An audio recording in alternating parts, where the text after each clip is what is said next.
As of 11 a.m., the storm is located roughly 375 miles south of Key West, and it's moving north-northwest at about 14 miles per hour.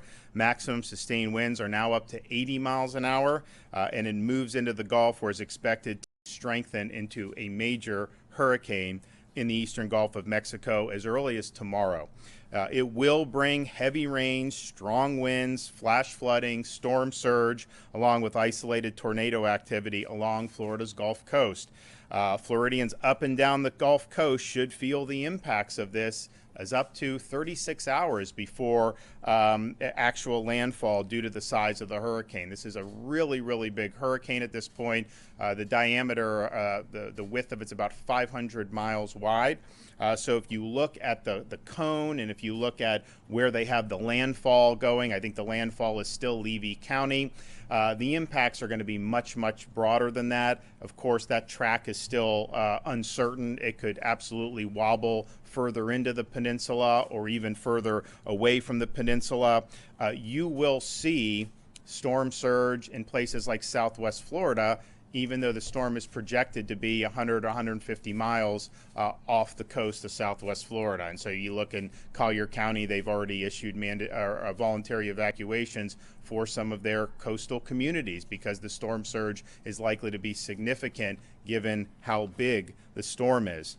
A tropical storm warning has been issued for a portion of the Florida Keys from the 7 Mile Bridge south to Key West. Hurricane and tropical storm watches have been issued from Inglewood south to Naples. We also have storm surge watches in effect from Pinellas County down to the Florida Keys.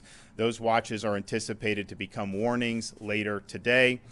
Now, some counties have begun issuing evacuation orders or voluntary evacuations. The important thing for people to know is to know the zone that you're in. You will have counties probably throughout this morning and into this afternoon identifying areas that are vulnerable for evacuation, so you should anticipate that if you're on counties in Florida's Gulf Coast. Of course, as you go further north in Florida, there is a little bit more time before those decisions have to be made. So as we get into the northern Florida and into the Panhandle, those decisions may not be today, but certainly for Southwest and Tampa Bay, be on the lookout for that, because I know we've been conferring with a lot of the local officials that those are going to happen. The way to go is to go to floridadisaster.org/plan-prepare. floridadisaster.org/plan-prepare. That will be able to allow you to look to see whether you are in an evacuation zone. And so if they do call for an evacuation of, say, Zone A, and you're in Zone A, then you know that, and you can take the appropriate action. The Florida Department of Transportation is now suspending tolls at facilities in the Tampa Bay area, the Polk Parkway in Polk County, Mid-Bay Bridge in Okaloosa, Spence Parkway in Okaloosa, Garcon Point Bridge in Santa Rosa, and of course all the Tampa Bay area, Pinellas Byway, Sunshine Skyway, Selman Expressway, I-4 connector in Hillsborough, as well as Alligator Alley down in Collier into Broward counties. And as we continue to monitor the path of Hurricane Ian, we may do more toll suspensions in other parts of the state if that is warranted. Some school districts have announced school closures for this upcoming week, and you may see more as the track becomes more certain. If you want to look at the most updated information regarding schools, you can get that at fldoe.org/storminfo. That's fldoe.org/storminfo. The Florida National Guard has activated 5,000 Florida Guardsmen, as well as 2,000 additional Guardsmen from Tennessee, Georgia, and North Carolina that have been activated to help. We've also have 5 urban search and rescue teams that are activated. We have Florida Fish and Wildlife Commission mobilized and ready to support needed efforts. And of course, the U.S. Coast Guard is also willing and able to assist in both preparation and response. Of course, we've declared a state of emergency for the entire state, given the uncertainty that exists. Of course, as we go every hour, we get a little bit more certainty in the general area, and we know that this is going to have major impacts on Florida's Gulf Coast. We've issued waivers of weight restrictions for commercial trucks to ensure we have ample fuel and resources coming into Florida. Make sure you're prepared. There's no need to panic buy.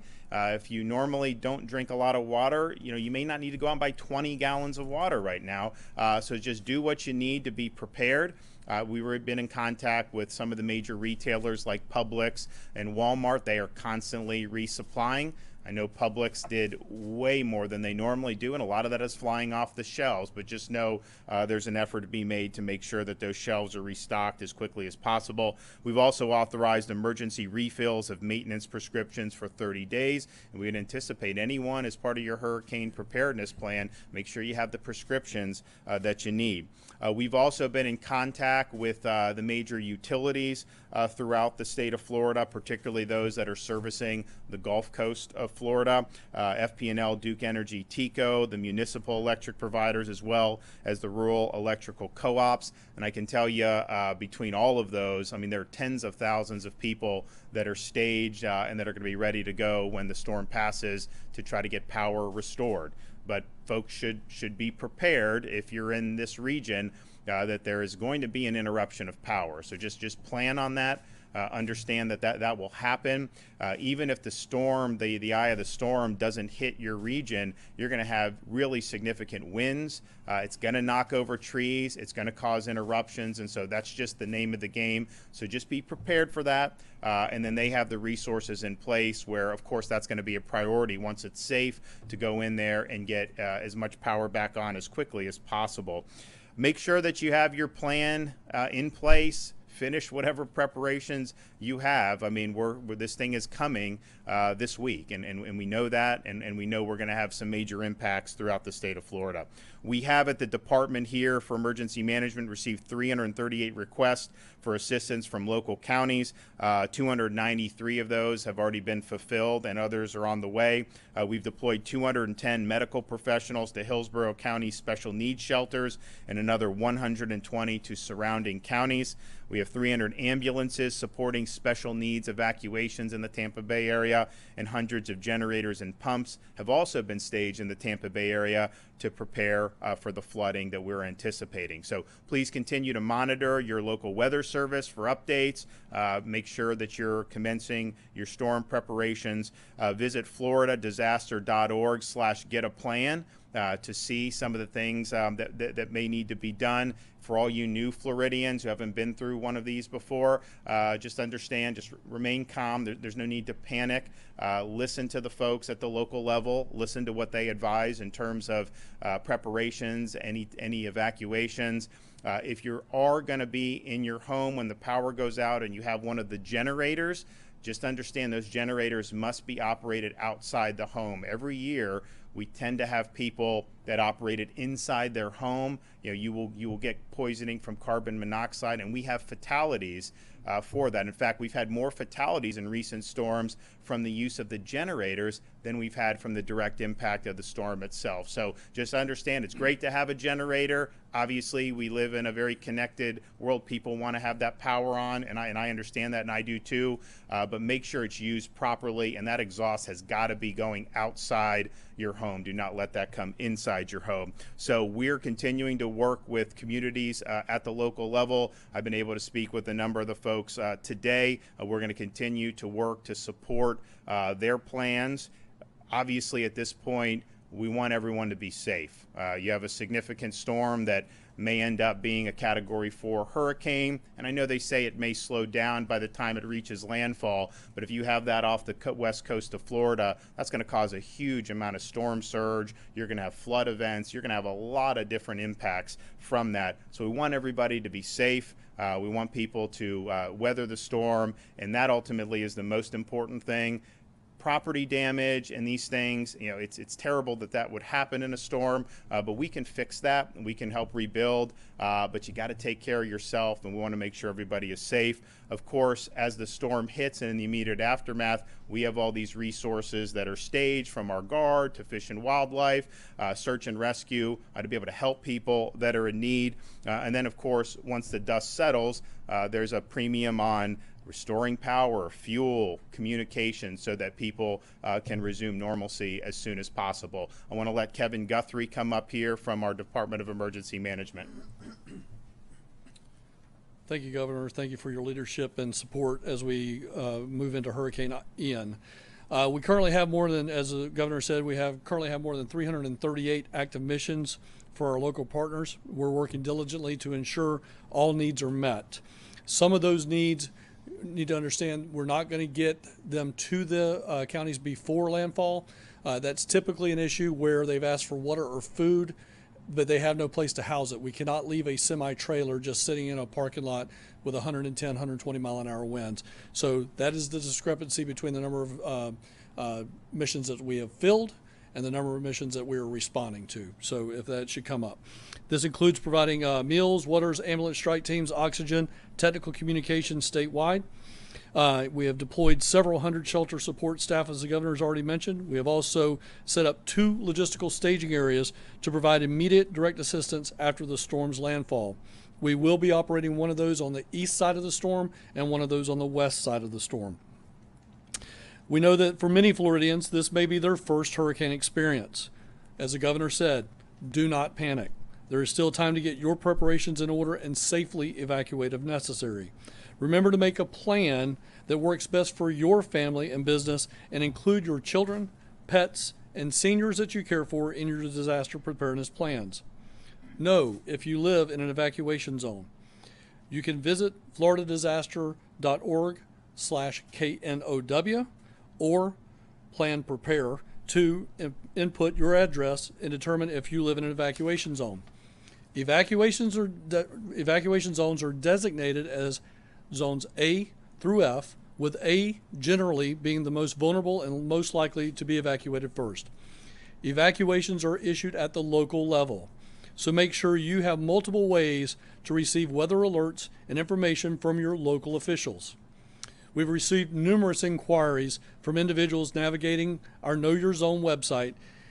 If you enter your address and you are not located in one of the color-coded areas, which is red, orange, yellow, green, or purple, then you do not live in an evacuation zone.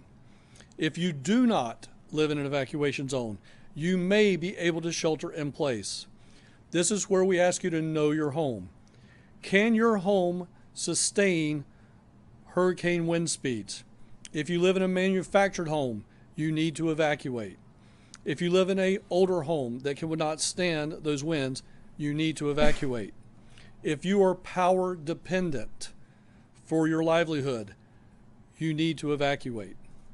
If you are going to use a generator, as the Governor mentioned, please do not operate it indoors. Do not operate it in your garage, and make sure that you have plenty of distance from any open windows where you may be running cords through that window. For more updates in your area, remember to follow your local county emergency management agency and other public safety offices on social media, and you can always follow us on Facebook or on Twitter at FLCERT. Thank you, Governor. Okay. Jim? Sir. Good morning. The Florida National Guard is fully engaged with every resource we have available to bring to bear on the problem. We have also been in constant contact with our neighboring states, primarily Georgia, Tennessee, Kentucky, Louisiana, have all responded with promptness to be able to provide additional resources as we find gaps and seams in our own ability to respond for the citizens of Florida. So I couldn't be happier and more appreciative of our neighboring states being willing to provide those resources to us, and some of them are actually already even starting to move so that we can have them in place when we need them. We're also assessing constantly the location and path of the storm and repositioning and pre-positioning our resources and our people to be able to most immediately and effectively respond once the landfall has passed. So we're here, we're ready, we're excited about the opportunity to continue to serve our citizens in Florida. Thank you. Okay. Any questions? Yeah, Governor, considering the fragility of the insurance market, do you have concerns about how insurers are going to fare here, and what can the state do about it? Well, obviously, I mean, we just did a special session. We put $2 billion into a fund to provide a backstop. It kept a lot of them from going out of business, and this is a problem that we're going to continue to tackle. Clearly, there's other things legislatively I would like to see done. I think we will get that done soon, but this is something that we will respond to. First of all, we're a strong state. We've got a huge amount of financial wherewithal right now, so we'll be able to get through it. But if you're asking would I rather not have had a storm hit us, the answer is yes. Clarify, is this going to be a storm sort of where Irma was like 400 miles wide and was able to almost hit both sides of this, both coasts at the same time? This sounds like it might actually be bigger. Are we going to, with that said, what sort of challenges is DM going to face with logistics? Because I think they used to have the warehouse in Orlando, but I think there are plans to change that. So the answer is I think we've said, you could have impacts in southeast Florida, flooding, that's absolutely could happen. You could see impacts on the east coast of Florida farther up, for sure. I think people should anticipate that. The further off the coast it is, obviously that is beneficial for us in that respect. There's still a little bit uncertainty on the exact track that's been taken. I think we're going to know a lot more as it gets even and past Cuba, and then at that point I think we're going to have a pretty good sense of what's going on. But this has really developed into a really big storm, and that means just the impacts are going to be far and wide. The fact that you're looking at, if you look at the current track, how far off Naples it will be when it gets parallel to Naples, yet you're going to see major storm surge even that far off the coast, to have the eye of the storm that far off the coast. So I think that's indicative of what we're dealing with here. In the past, we've seen major traffic buildup from mass evacuations. Is that a concern this time? Of course. When you have millions of people in a metro area, you no matter how it's done, you're going to have traffic. That's just the reality. We've suspended the tolls to try to help get that going better. I do think because the counties have been engaged in this early. This is something that they've been talking about. They've been warning people to make the preparations. I think you do have some people that have already decided to do that even before they've had anything done. But I think people, when they're on the road, should just anticipate that however it takes you to normally get from one place to another, it's going to just take you longer. That's just the reality. So just prepare for that, and that's something that will happen.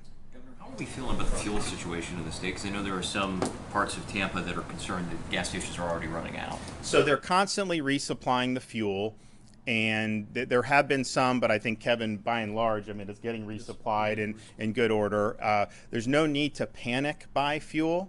Obviously, you need fuel, fill up your tank. Some people have some extra, that's fine, but we are continuing to bring it in. Now, when the storm's coming, close, hitting, there's going to be some interruption to that, so people should be prepared for that. We do have contracts with folks that can bring some fuel in if necessary, and we'll have to see whether that is the case. We've not had to do that, I don't think, in the past, but we do have the capability to do that if the storm hits. You have a need for fuel, normal supply isn't getting there, we could tap some of these contracts that we have here. So people should just be prepared for, there will likely be some interruption of fuel at some point, and the goal is to minimize that and keep that as small as possible. How are the ports going to operate? I know a lot of our fuel comes in from the ports, so how are the ports preparing for this? Well, I think Kevin could talk, but obviously, that's going to be an issue. So, Rick, we're on the ports. We know we're going to not lose, but we're going to have to shut down Port of Tampa based on this scenario. At this point in time, the East Coast ports should remain open. There may be, to your point in a previous question, this is about a 500-mile wide storm. It's going to have some impacts on the other side. However, if we have that, Admiral Brendan McPherson will be here tomorrow from the United States Coast Guard. He is already preparing to expedite the opening of those ports and get them back open so we can get that in there. But right now, all ports are open, and we're still taking fuel into the state so that we can get ourselves topped off. We still have Bay Bridge to bring stuff in. Yes, Bay Bridge is still open. General, have you requested permission to mobilize unvaccinated guardsmen? And could you talk about the impact of having nearly 10% of your force sidelined because of the military vaccine mandate for your planning and readiness? The vaccine mandate does not impact our ability to bring people in on state active duty. So regardless of what DoD may end up doing with those people, which is still undetermined, we will be activating all of those people in support of the citizens of Florida.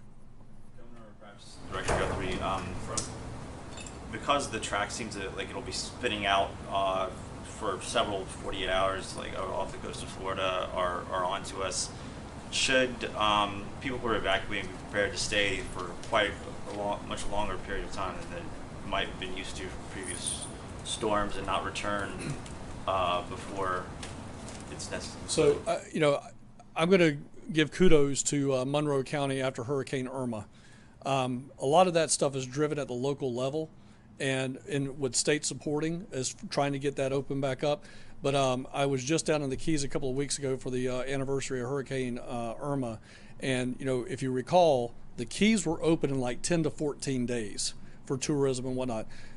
We need to look at them, or we need to use them as a best case example and start looking at lessons learned for all communities across the state of Florida to get those roads open. And let's get people back in here and let us get them back to work. Let's get them back to tourism, which is, you know, what we need to do. I don't believe we're going to run into a situation where we just cannot get certain things back up and running. That is going to be our number one priority. We're going to get power, fuel, communications back up and running so that we can get those roads open and get ourselves back to normal. Because we're not going to necessarily be remembered for how we respond. In the next 72 to 96 hours, we're going to be remembered for how we recover. And this team in here is going to get that done.